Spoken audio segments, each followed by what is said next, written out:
ऐकतो बर का, ज्ञान होय मुढा अतिमूर्ख त्या दगडा.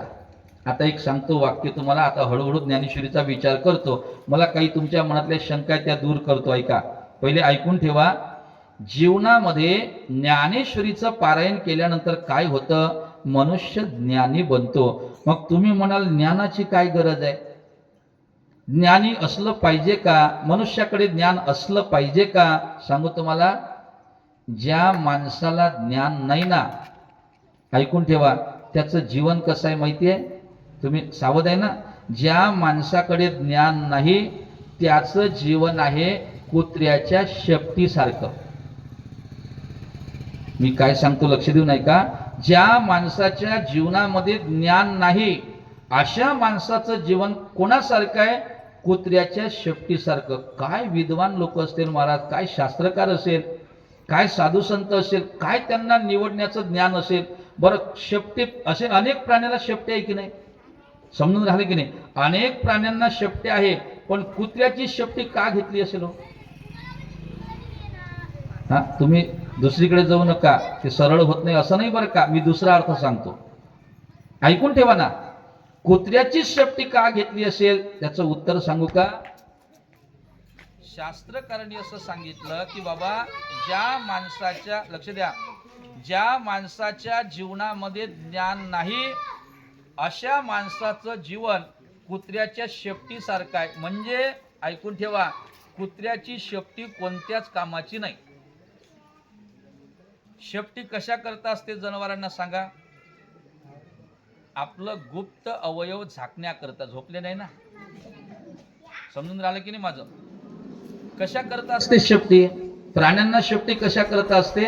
आपलं जे गुप्त अंग असते, समजून घ्या, आपलं जे गुप्त अंग असते ते गुप्त अंग झाकण्याकरता शेपटी असते की नाही? असते की नाही सांगा ना? मग कुत्र्याची शेपटी का निवडली? शास्त्रकार असं सांगतात, ज्या माणसाच्या जीवनामध्ये ज्ञान नाही अशा माणसाचं जीवन म्हणजे कुत्र्याच्या शेपटीसारखं आहे. म्हणजे कुत्र्याची शेपटी ते गुप्त अंग झाकण्याच्याही कामाचं नसते. तुम्ही पाहिजे आता इथून गेल्यावर ना. बरं, खोटं आहे का? खोटं आहे का सांगा ना? ते शेपटी जी असते की नाही, त्या शेपटीचा उपयोग त्याचं गुप्त अंग झाकण्याकरताही नसते. बरं, अंगावर मच्छर बसले तर तेही झटक हाकलता येत नाही. समजून. आता बैल बघा, गाय बघा, आपल्या शेपटीनं मच्छर वगैरे, माशा वगैरे हाकलते की नाही? शेपटीचा उपयोग करते की नाही सांगा ना? पण कुत्र्याच्या शेपटीने कुत्र्याला मच्छर माशा हाकलता येते का? हा, नाही ना. त्या शेपटीने त्याला मच्छरही हाकलता येत नाही आणि आपलं गुप्त शरीर झाकताही येत नाही. म्हणजे काही उपयोगाचं आहे का सांगा? नाही.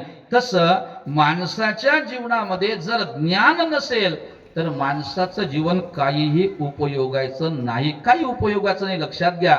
म्हणून ज्ञानेश्वरीचं पारायण, ज्ञानेश्वरी हातात घेणं, ज्ञानेश्वरी वाचणं हे अत्यंत महत्वाचं आहे. आता क्रमाक्रमाने विचार करतो. आता का वाचावी ज्ञानेश्वरी याचा विचार नंतर करतो. पण काही शंका असेल, तुमच्या मनात असा प्रश्न उपस्थित होत असेल, महाराज आम्हाला वाचता येत नाही हो, आम्हाला वाचता येत नाही. बघा काय असते, आपण कितीही शिकलेलं असलो तरी ज्ञानेश्वरी वाचायला अवघड जाते की नाही सांगा ना? प्रामाणिकपणे कबूल करा.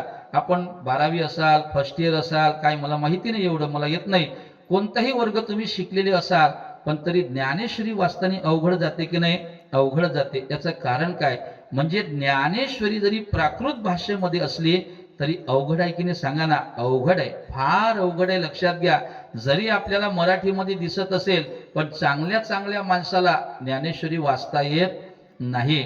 मग तुम्ही म्हणाल महाराज आम्हाला ज्ञानेश्वरी वाचता येत नाही, आम्ही पहिल्याच दिवशी आलो आणि 9 ते 12ची वेळ दिसली, आम्हाला 3 तास बसणं अवघड आहे, ते ज्ञानेश्वरी वाचावी लागते. अवघड आहे ना हे सगळं? सांगू तुम्हाला का अवघड जाते?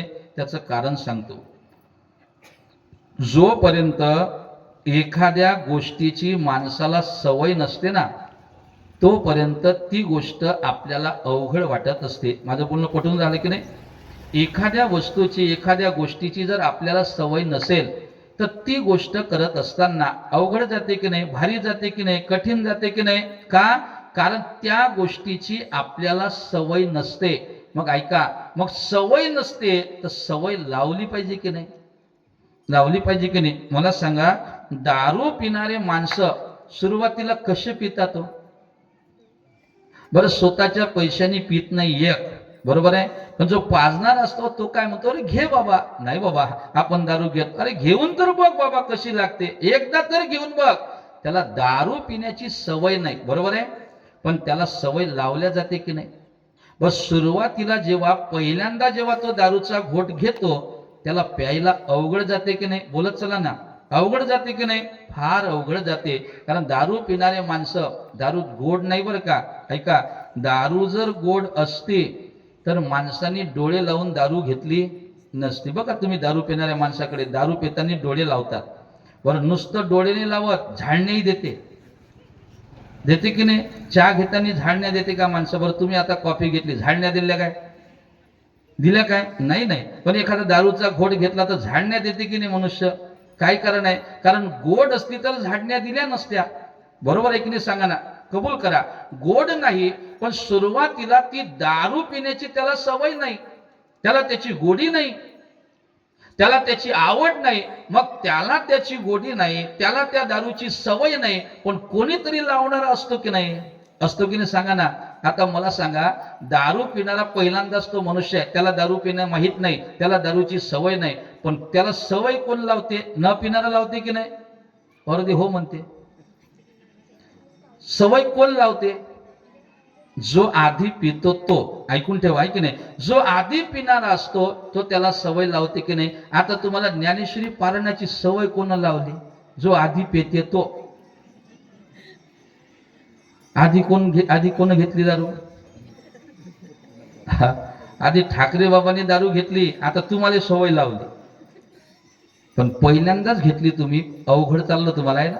अवघड चालली, पहिलाच थेंब आहे ना. पहिल्यांदाच तुम्ही घेऊन राहिले म्हणून तुम्हाला अवघड चालली ती दारू.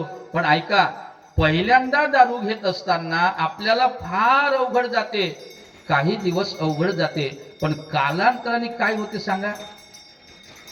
कालांतराने एकदा त्याला सवय झाली, एकदा त्याला ती गोडी निर्माण झाली का तोच दारू पिल्याशिवाय राहत नाही. मग त्याला कोणाला न्यावं लागत नाही, स्वतः सकाळी चाही घेत नाही, पाणी पित नाही, दारूवाल्याच्या घरी जातो. का?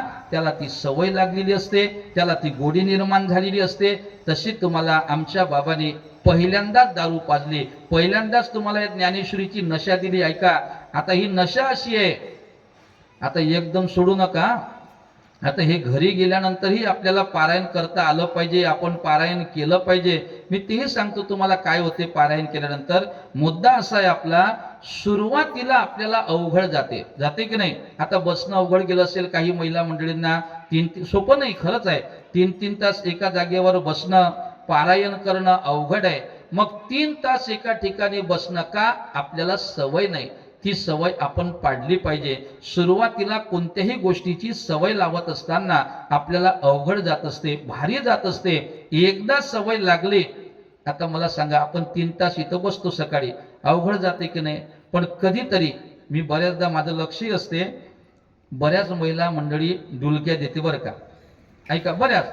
पण पिक्चर पाहताना झोपतो का आपण? झोपतो का? झोप लागत नाही. त्याचं कारण सांगू का?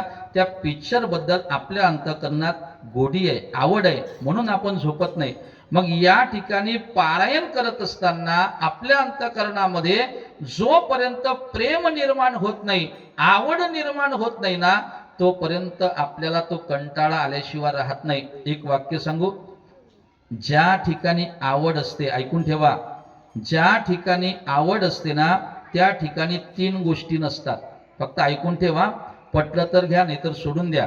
ज्या गोष्टीची, एखाद्या वस्तूची म्हणा, एखाद्या व्यक्तीची म्हणा, जर ज्या वस्तूची आवड असली त्या ठिकाणी 3 गोष्टी नसतात. मनुष्य 3 गोष्टीचा विचार करत नसतो.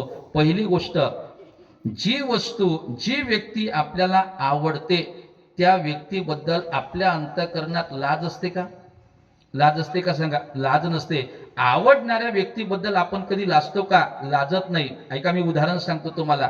दारू पिणारा मनुष्य आहे की नाही, उदाहरण दारूच चांगलं आहे. दारू पिणारा मनुष्य दारू प्यायला लागला का? त्याला आवडते म्हणून प्यायला लागला. पण मला एक सांगा, दारू पिणारा मनुष्य त्याला दारू आवडते म्हणून पितो, तो कोणाला लाजतो का? समजून राहिलं की नाही? दारू पिताना लाजतो का तो कोणाला? नाही. का लाजत नाही? कारण त्याला गोडी आहे दारूची, त्याला आवडी आहे दारूची, त्याला दारूची आवड आहे म्हणून त्याला दारू बद्दल लाज नाही, लाज सोडली आहे त्याने. दुसरी गोष्ट, जिथं आवड असते ना तिथे कंटाळा नसतो. हे महत्वाचं आहे, हे आपल्याकरता आत्ता महत्वाचं आहे. ज्या वस्तूबद्दल आवड आहे ना तिथं कंटाळा असतो काय? कंटाळा असतो का सांगा ना? नाही नाही. साधं उदाहरण जर एकदम प्रत्यक्ष ऐका, ज्याला आपण काय म्हणतो शास्त्रामध्ये अपरोक्ष उदाहरण द्यायचं झालं तर ठाकरे महाराजांचं उदाहरण आहे. वस्तुस्थिती सांगतो, स्तुती नाही. अपरोक्ष उदाहरण, अपरोक्ष. ऐका बरं का, लक्ष देऊन ऐका. कारण ज्या वस्तूची, ज्या व्यक्तीची, ज्या पदार्थाची आपल्याला आवड असते ना त्या वस्तूबद्दल मनुष्याला कधीही कंटाळा येत नाही. येतो का? मला सांगा, सकाळपासून 5:30 वाजतापासून तर रात्री 11:30 12 पर्यंत हा माणूस रिकामा असतो का? बोला खरं सांगा. वस्तुस्थिती आहे, हे स्तुती नाही आहे. राहतो का रिकामा? आपल्याला आपण एकदाच पारायणाला बसलो तर दुपारी यावं वाटत नाही. काही काही नाईलाजानं येतात. बरोबर आहे की नाही? सांगा ना. मजबुरी आहे, नाईलाज आहे, तरी यावं लागते. अजून 2 दिवस यावंच लागेल आपल्याला. ऐकून ठेवा. पण या माणसाला कधी कंटाळा आला का? बोला ना. नाही नाही. अहो, सगळे उठायचे असतात. 5:30 वाजता आंघोळ. आमचे सुनील काका, ही सगळी मंडळी ऐका, 5:30 वाजता उठायचं. तेव्हापासून काकड्याला सुरुवात झाली तर कीर्तन होईपर्यंत गडबड कोणाला आहे? सुरुवात कोण करते? हेच करतात की नाही? का? कंटाळा आहे काय? आवड आहे म्हणून. बरं का, जिथं आवड आहे तिथं कंटाळा नसतो, मला हे सांगायचं आहे. आणि ज्या व्यक्तीबद्दल आवड आहे त्या व्यक्तीबद्दल आपण जीव द्यायला सुद्धा मागे पुढे पाहत नसतो. हा असतो आवडीचा प्रकार. ऐकून ठेवा. मला एवढंच सांगायचं आहे, ज्ञानेश्वरी वाचत असताना आपल्याला अवघड जात असेल, खरं आहे. आपल्याला थोडासा कंटाळा येत असेल, हेही खरं आहे. पण का? कारण गोडी निर्माण व्हायची आहे. मग ती गोडी कधी निर्माण होणार? एकदम निर्माण होतच नाही. एकदम गोडी निर्माण होत नसते, लक्षात घ्या. मग ती गोडी निर्माण होण्याकरता आधी त्याच्या सहवासात राहावं लागते. ऐकून ठेवा.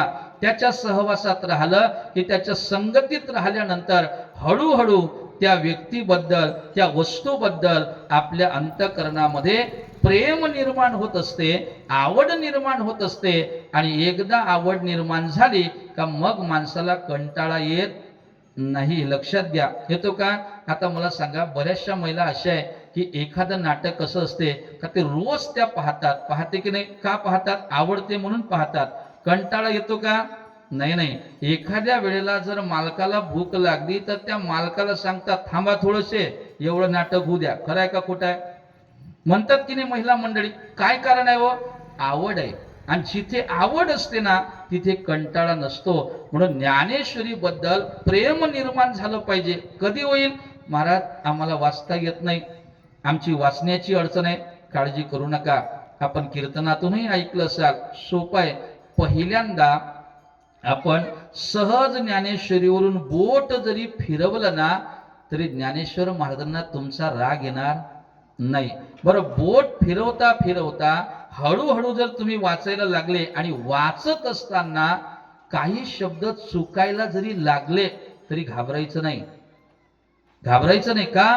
कारण एकदम ज्ञानेश्वरी वाचत असताना जर तुमचे शब्द चुकायला लागले तर तुम्हाला ज्ञानेश्वर महाराज शिक्षा करणार नाही. ऐका बरं का, ज्ञानेश्वर महाराज तुम्हाला क्षमाच करतील का?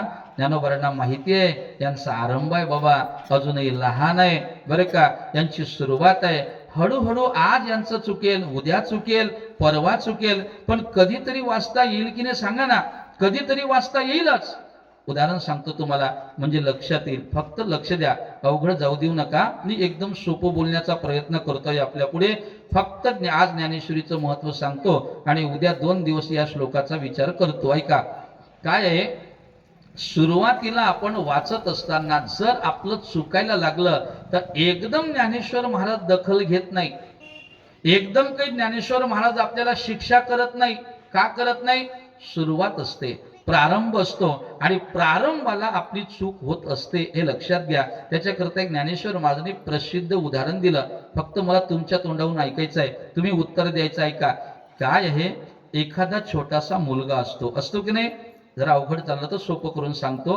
एखादा लहानसा मुलगा असते, जन्माला आलेला मुलगा असतो. हळूहळू तो मुलगा घुसायला लागतो, बरोबर आहे की नाही? बोला चला. घुसायला लागतो आणि घुसता घुसता घुसता घुसता हळूहळू टोंगड्यावर व्हायला लागतो. टोंगड्यावर होता होता होता होता हळूहळू तो मुलगा उभं राहण्याचा प्रयत्न करतो. भिंतीच्या शेजारी जातो, भिंतीचा आधार घेतो आणि उभं राहण्याचा प्रयत्न करतो. बोलत चला, करतो की नाही? मग उभं राहण्याचा प्रयत्न करतो आणि हळूहळू उभं राहता राहता चालण्याचाही प्रयत्न करतो. 2-3 पावलं त्यांनी टाकले का पोरग खाली पडते, बरोबर आहे की नाही? असं होते की नाही? सगळ्यांचा अनुभव आहे की नाही, सांगा ना. तो मुलगा चालत असताना त्यांनी 2-3 पावलं समोर टाकले, त्याच्या पायात अशा आड्या पडल्या का तो मुलगा लगेच खाली पडतो. आणि हे दृश्य त्याच्या आईला दिसतं. आता मला सांगा, ते दृश्य जेव्हा ती आई पहिल्यांदाच पाहते तर त्या आईला किती राग येतो? येतो की नाही राग? होच, कठीणच काम आहे. राग येतो का सांगा ना? नाही नाही. तो मुलगा खाली पडला की तिला राग येत नाही, तिला आनंद होतो. तिला असं वाटते का आपला मुलगा आता चालायला लागला, बरोबर आहे की नाही? आता तो चालायला लागला, 2-4 पावलं त्याने टाकली, अशा पायात आड्या पडल्या का तो लगेच खाली पडतो. त्या आईला किती आनंद होते महाराज, विचार करा ना. त्या आईला असं वाटते आपला मुलगा आता चालायला लागला, हा लवकर लवकर चालावा, लवकर लवकर मोठा व्हावा, लवकर लवकर याचं लग्न व्हावं, लवकर लवकर आपल्याला सून यावी, लवकर लवकर आपल्याला घराच्या बाहेर काढावं. चुकलं वाटते, मी हसले म्हणजे चुकलं आपलं काहीतरी. असं वाटते का आईला? असं वाटते का? एवढं वाटते आपला मुलगा लवकर मोठा व्हावा, एवढं वाटते की नाही? मग आपला मुलगा मोठा व्हावा असं वाटते. पण जेव्हा तो सुरुवातीला चालत असताना जेव्हा पायामध्ये आड्या टाकतो आणि खाली पडतो तेव्हा आईला काय होतो? आनंद होतो. आता लक्षात घ्या, सुरुवातीला तो मुलगा चालत असताना 2-4 पावलं टाकली, 2-4 पावलं टाकल्यानंतर पायात आळ्या पडत पडत असा चालायला लागला आणि खाली पडला की आईला आनंद होतो, त्याच्या वडिलाला आनंद होतो. का होतो की नाही? आपला मुलगा चालायला लागला. आता ऐका, झोपू नका, आता ऐका. तो मुलगा सुरुवातीला चालत असताना 2-4 पावलं त्याने टाकले, खाली पडला, पायात आड्या पडल्या, खाली पडला, आई वडिलाला आनंद होतो. आता तोच मुलगा 25 वर्षाचा झाला आणि आता तो अंगणात अशाच पायात आड्या टाकत आला आणि अंगणात पडला. किती आनंद होते हो? हा, होत नाही? अरे होत नाही म्हणते. होतो का सांग? समजून झालं का माझं बोलणं? आताही मुलगा अंगणात आल्यानंतर अशा पायात आळ्या टाकत आला, अंगणात पडला, आई वडिलांनी पाहिलं, लगेच आनंदाने हसते की नाही? हसते काय? मग काय करते तुम्ही ठरवा. आता आता मला एक सांगा, फक्त मुलगा बदलला का? मुलगा तोच आहे. सुरुवातीला चालत असताना पायात आळ्या टाकत पडला तर सुरुवातीला आनंद झाला, पण आता 25 वर्षाचा झाला, आता जर तो अंगणात पायात आळ्या टाकत पडला तर आईला आनंद होईल? होणार नाही. त्याचं कारण आहे, कारण त्याची सुरुवात आहे आणि सुरुवातीला आई वडील एवढे दखल घेत नसतात, हे लक्षात घ्या. तसं ज्ञानेश्वरी वाचत असताना सुरुवातीला जर आपले अक्षर चुकायला लागली तर ज्ञानेश्वर महाराज विचार करतात, जाऊ द्या, लेकरूच आहे, आता त्यांनी सुरुवात केलेली आहे, आता तो पारायणाला बसलेला आहे, पहिलंच त्याचं पारायण आहे, त्याला अवघड चाललं असेल, खरं आहे, त्याला वाचायला अवघड जात असेल, हेही खरं आहे, जाऊ द्या जाऊ द्या, चुकत असेल चुकू द्या चुकू द्या. ज्ञानेश्वर महाराज तुम्हाला माफ करतात, तुम्हाला क्षमा करतात. कोटपर्यंत एकदा तर तुम्हाला येईल की नाही? आज चुकेल, उद्या चुकेल, परवा चुकेल, 8 दिवस चुकेल, 15 वाडा चुकेल, 1 महिना चुकेल, 6 महिने चुकेल, 1 वर्ष चुकेल, पण कधीतरी तुम्हाला वाचता येईल की नाही? कधीतरी वाचता येईल.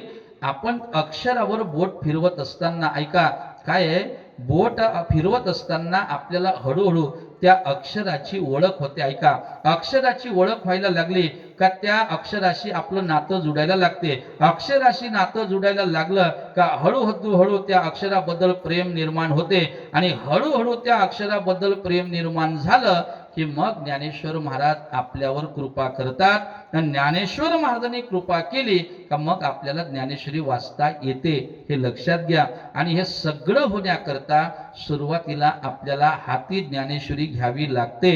सुरुवातीला आपल्याला ज्ञानेश्वरी वाचावी लागते. का वाचावी लागते?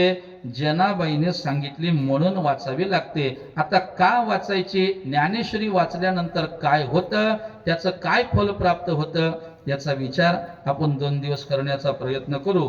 म्हणून आतापर्यंत झालेली सेवा सद्गुरू गजानन बाबाच्या चरणी, श्री सोपीनाथ बाबाच्या चरणी समर्पित करतो आणि सेवेला विराम देतो. पुंडलिक वरदा हरी विठ्ठल. श्री ज्ञानदेव तुकाराम माऊली ज्ञानेश्वर महाराज की जय.